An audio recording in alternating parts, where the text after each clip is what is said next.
Hi மக்களே, நம்ம அமெரிக்காவில் புதுசாக ஒரு வீடு வாடகைக்கு எடுத்திருக்கோம். ஆன்லைன்லேயே அப்ளிகேஷன் ஃபார்ம்ஸ்லாம் ஃபில் பண்ணி அப்ரூவும் பண்ணிட்டாங்க. நம்ம இப்போ கிளப் ஹவுஸ் உள்ள போயிட்டு சாவி வாங்கிட்டு வீடு எப்படி இருக்குன்னு போய் பார்க்கலாம் வாங்க.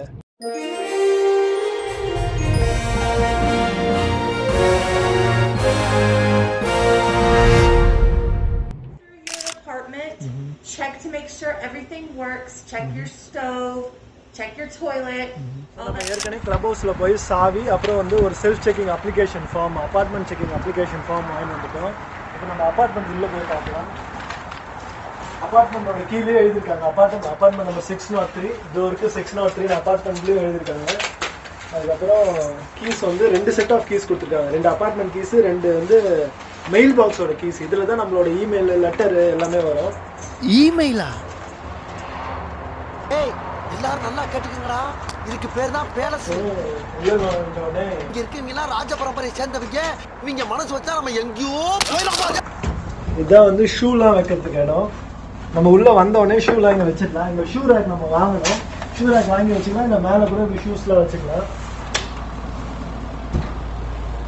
அதுக்கப்புறம் அப்படியே வந்தோம்னா இதுதான் வந்து லிவிங் ரூம். இந்த சோஃபாலாம் போட்டுக்கலாம். அதுக்கப்புறம் டிவிலாம் இங்கே தான் வைக்கணும். அதுக்கப்புறம் இங்கே வந்தீங்கன்னா இது டைனிங் ரூம். அது அப்படியே டைனிங் ரூமுக்கு வெளியில பாத்தீங்கன்னா என்ன கதவை தொண்டா ஒரே வெட்டு வழியா இருக்கு.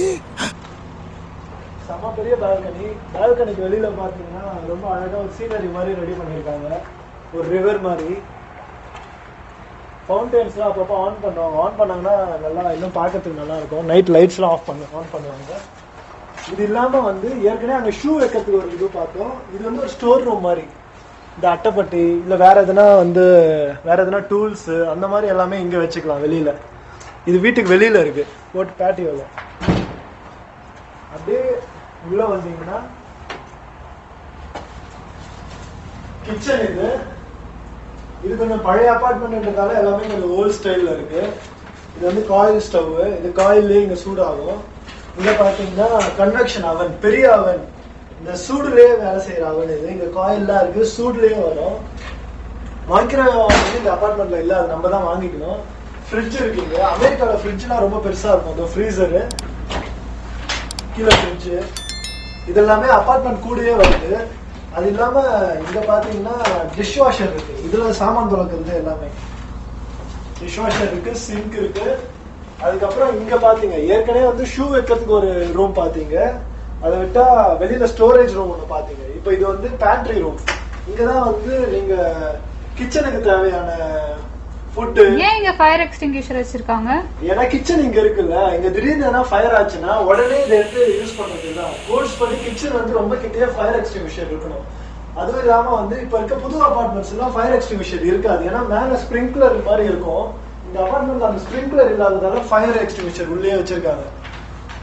அவ்வளவுதான் இந்த அபார்ட்மெண்ட்ல. அடுத்து வந்து நம்ம இங்க ஒரு தனியா இங்க இன்னொரு ஸ்டோர் ரூம். அங்க காய்கறிலாம் வச்சுக்கலாம். இங்க வந்து நீங்க யூஸ் பண்ணாத அரிசி, இன்னும் கொஞ்சம் மளிகை சாமான்லாம் இங்க வச்சுக்கலாம். ஸ்டோர் ரூம் மாதிரி இங்க இருந்து எடுத்து அங்க வச்சுக்கலாம். காலியாக இது ஒரு பெரிய ஸ்டோர் ரூம். நிறைய ஸ்டோர் ரூம் இது. இதோட பாத்தீங்கன்னா 1, 2, 3, 4 ஸ்டோர் ரூம் ஆயிருக்கு. அடுத்ததான் இந்த வீட்டோட முக்கியமான இடம் பாத்ரூம். பாத்ரூம் வேற லெவல்ல இருக்கு, நல்லா தான் இருக்கு. இந்த அபார்ட்மெண்ட்க்கு பெரிய கண்ணாடி வச்சிருக்காங்க. பாத்டப் இருக்கு, டாய்லெட். இங்க வந்து ஷவர் கர்டன் போடுறதுக்கு இந்த பார் வச்சிருக்காங்க. நம்ம கர்டன் வாங்கிட்டு வந்து மாட்டணும். அதுக்கப்புறம் அப்படியே உள்ள வந்தீங்கன்னா இங்கதான் சொர்க்கமே இருக்கு. இங்கதான் தூங்க போறோம். இதுதான் பெட்ரூம். நல்லா பெரிய பெட்ரூம். இது ஒரு 1 பெட்ரூம் அபார்ட்மெண்ட்டுக்கு இது ரொம்ப பெரிய பெட்ரூம். இங்க ஒரு 4 பேர் ஈஸியா தூங்கலாம். அப்படியே பெட்ரூம் உள்ள வந்தீங்கன்னா இங்க ஒரு பெரிய கிளாசெட் இருக்கு. எல்லாமே இங்க ஸ்டோரேஜுக்குன்னு தனித்தனி ரூம். இந்த கிளாசெட்ல தான் துணிலாம் வைக்க போறோம். ரொம்ப ரொம்ப பெருசு. இதை பாத்தீங்கன்னா என் அளவு வச்சு பாத்தீங்கன்னா தெரியும். என்ன மாதிரி ஒரு 20 பேர் நிக்கலாம். இதுல ஃபுல்லா துணி மேல அடுக்கிக்கலாம். அது இல்லாம ஆக்சுவலா இங்க ராட்ஸ் எல்லாம் வரும் ஹேங்கர்ஸ் மாட்டுறதுக்கு. இந்த அபார்ட்மெண்ட்ல காணும்.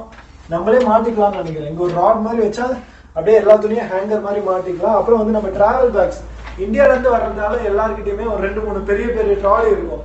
அந்த ட்ராலி எல்லாமே இந்த கிளாசெட்ல தான் எல்லாரும் வைப்பாங்க. இங்க எல்லா ட்ராலியும் வச்சுக்கலாம். எல்லாமே துணி, ட்ராலி, ஷூஸ், புது ஷூஸ் எல்லாமே இங்க வச்சுக்கலாம். இது ஒரு வார்ட்ரோப் மாதிரி. இது ஒரு பெரிய கிளாசெட். அப்புறம் பாத்தீங்கன்னா அபார்ட்மெண்ட்ல இந்த fan, light, AC, centralised AC எல்லாமே அபார்ட்மெண்ட்லயே வந்துடும். அதுக்கு தான் கொடுக்குறாங்க இந்த ஃபார்ம். ஆமா, எதுக்கு இந்த ஃபார்ம்? இது என்னென்னவோ இருக்கு, காட்டு பார்க்கலாம். என்ன இது ஏதோ இருக்கு. இதுல பாத்தீங்கன்னா இந்த அபார்ட்மெண்ட் இப்போ இருக்க கரண்ட் ஸ்டேட்டஸ் காமிச்சிருக்காங்க. அபார்ட்மெண்ட் எப்படி இருக்கு, செவர்லாம் எப்படி இருக்கு, நம்ம வந்து இதுல போடணும். நல்லா இருக்கு, எதுவும் பிரச்சனை இல்ல, எதனா பிரச்சனை இருக்கு, செவர்ல எதனா பிரச்சனை இல்லைன்னா இந்த கண்ணாடி எதனா உடைஞ்சிருக்கு, இல்ல ஒரு ஃபேன் இல்ல, சரி ஒருவேளை எதனாச்சும் பிரச்சனை இருந்து நம்ம ரிப்போர்ட் பண்ணா என்ன பண்ணுவாங்க? ரிப்போர்ட் பண்ணா உடனே வந்து மாத்திடுவாங்க. ஆனா நீ ரிப்போர்ட் பண்ணாம அதுக்கப்புறம் சொன்னீங்கன்னா அது ஊமையிலதான் தப்பு. அப்ப நம்ம கிட்ட இருந்து காசு எடுத்துருவாங்களா ரிப்போர்ட் பண்ணல? நம்ம தான் காசு கட்டணும். இதை வந்து 2 நாளுக்குள்ள நம்ம ரிப்போர்ட் பண்ணிட்டு நம்ம அவங்களுக்கு இந்த ஃபார்ம் எடுத்து சப்மிட் பண்ணணும். இந்த ஃபார்ம் இன்னொரு எதுக்குன்னா, நீங்க இந்த அபார்ட்மெண்ட் வந்து கிளம்பி போகும்போது இந்த ஃபேன் லைட் எல்லாம் 13 போட்டீங்கன்னா என்ன பண்றது? அதனால வந்து கடைசியா இந்த ஃபார்ம் வச்சு செக் பண்ணுவாங்க. ஓ, உஷாரா இருக்காங்களா? ஆமா, 6 மாசம் கழிச்சு நீ கிளம்பும் போது இந்த அபார்ட்மெண்ட் என்னென்னலாம் இருந்தது, எல்லாம் இருந்த மாதிரியே இருக்கா, அபார்ட்மெண்ட் இன்னும் நல்லா தான் இருக்கா, இல்ல நாசமா ஆயிடுச்சா அப்படின்லாம் செக் பண்ணுவாங்க. எல்லாம் நல்லபடியா இருந்தா அவங்க வந்து டெபாசிட்டை திருப்பி கொடுத்துட்டு நம்ம அபார்ட்மெண்ட்டை மூவ் அவுட் பண்ணிடலாம்.